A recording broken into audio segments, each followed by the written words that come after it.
Good, happy Sunday morning, everyone. I'm Riley King, and welcome to Politics with Riley King. Let's get started. First up, Trump's comments on racial violence split New Hampshire GOP. Let's take a listen to this video from WMUR News 9, Adam Sexton, in close-up.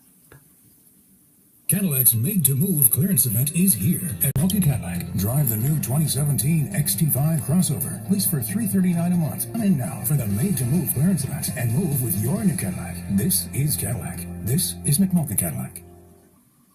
The reason this has become such an enormous problem nationally and within our own party is because of the way that a president who calls himself Republican responded in the moment. Some very sharp dividing lines are being drawn among Republicans. Some, like former NHGOP Chair Jennifer Horn, believe President Trump failed to show moral leadership in the wake of Charlottesville.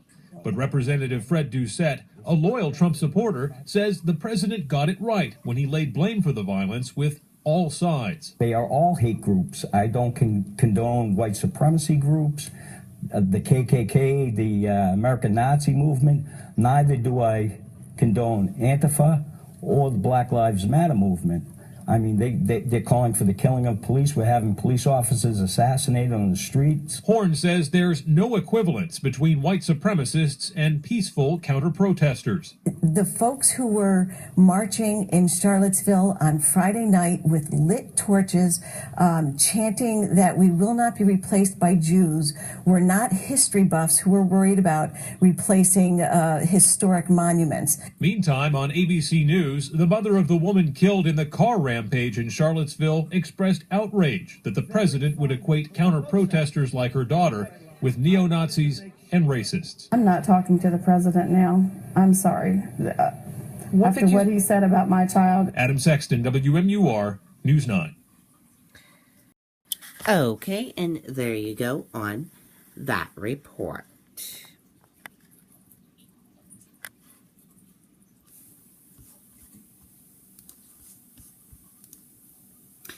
Math experts join Brainpower to help address gerrymandering.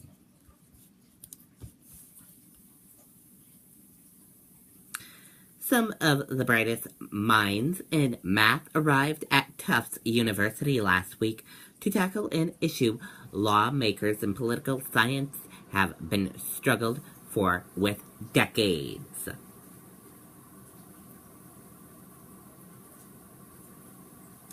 They come from colleges across the country for a week-long conference on gerrymandering, the practice of crafting voting districts in a way that favors voters from a certain political party or demographic.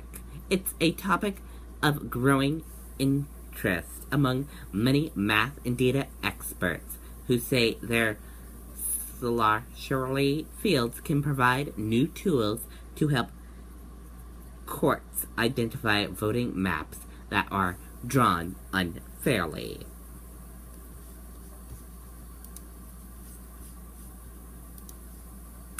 Trump to sit out annual Kennedy Center honors. Let's take a listen to this video.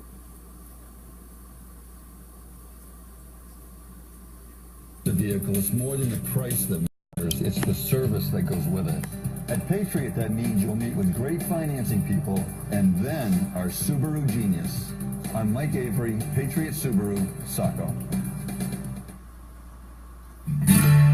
The administration announced that the Trump family will not participate in the Kennedy Center honors so as not to cause trouble. Two honorees have already said they will boycott any White House events as a protest against Trump, and they are trying to avoid any more from joining that boycott. Those who said they will not be attending are choreographer Carmen Della Valle and writer Norman Lear. Others who are expected to be honored at the event are actor LL Cool J, Lionel Richie, and Gloria Estefan. Okay, and there you go on that report in that video.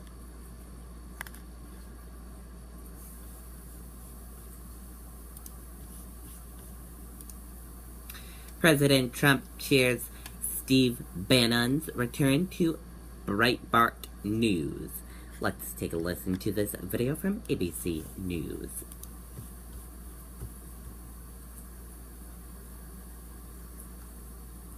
Is the only shot you've got. This is the year to chase an NFL dream.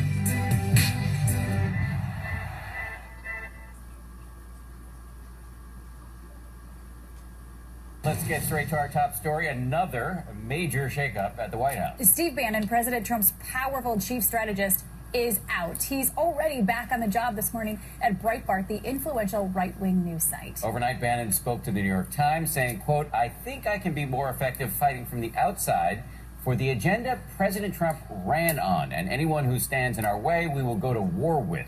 The key words right there, the agenda the president ran on. Does this mean Bannon could take on the president himself if Trump veers away from his campaign promise? Overnight, the White House releasing new pictures of the president meeting with his national security team at Camp David. Here's a group shot, and here's a shot of the president conferring one-on-one with Vice President Mike Pence.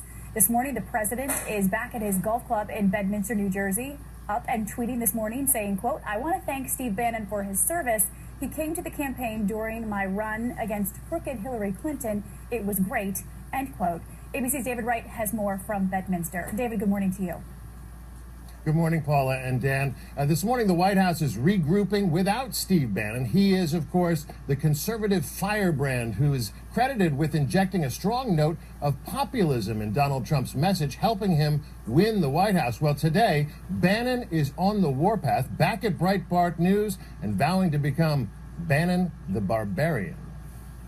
After his abrupt ouster as the president's chief strategist, Steve Bannon wasted no time getting back to being a populist firebrand. "I feel jacked up," he told the Weekly Standard. "Now I'm free. I've got my hands back on my weapons." Someone said it's Bannon the Barbarian. "I'm definitely going to crush the opposition." Back at Breitbart, Bannon chaired the evening editorial meeting, threatening to take on a role that, during a rare public appearance, he once urged on conservative activists. Hold us accountable.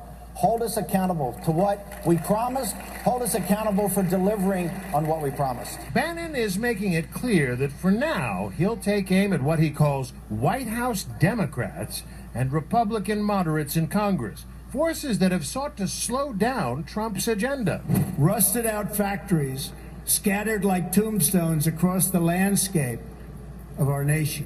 Looking back at the president's dark inaugural address, which he helped to write, "This American carnage stops right here and stops right now." Bannon said, "The Trump presidency that we fought for and won is over. We still have a huge movement, and we will make something of this Trump presidency, but that presidency is over." Certainly, many of the president's men are gone. This photo shows the original team gathered around the Resolute desk in January, just days after the inauguration, during Trump's first phone call with Vladimir Putin. Only one of them still works for the White House, Vice President Mike Pence. Amazing. One more notable quote from Steve Bannon's interviews overnight. He predicts that we'll be seeing a lot less of the Trump who responded so controversially to Charlottesville, predicting you'll see a lot of constraints and it'll be more conventional. Well, that'll be welcome news to Bannon's critics, but of course he will be there on the outside, agitating hard the other way. Dan and Paula? Yeah, he's got a big megaphone in Breitbart, no question about it. David, what do we know about exactly why Bannon was forced out? I know there was a lot of reporting that Trump had been harboring resentment ever since February when Time magazine put Bannon on the cover with the headline, "The Great Manipulator." There it is. That's right. His departure has long been thought to be imminent, put it that way. The president was said to be none too happy about that Time magazine cover, also none too happy about the Saturday Night Live skits and other things that suggested that he was the manipulator pulling the strings. But officially, this was a mutual decision.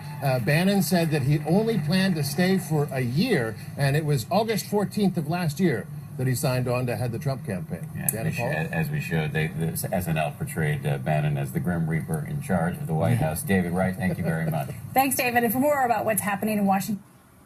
Okay, there you go on that report. And that does it for politics right here on the Riley King Network. I hope you all have a great rest of your Sunday. I'll be back here next Sunday for another edition of Politics with Riley King. Goodbye, everyone. Have a great week.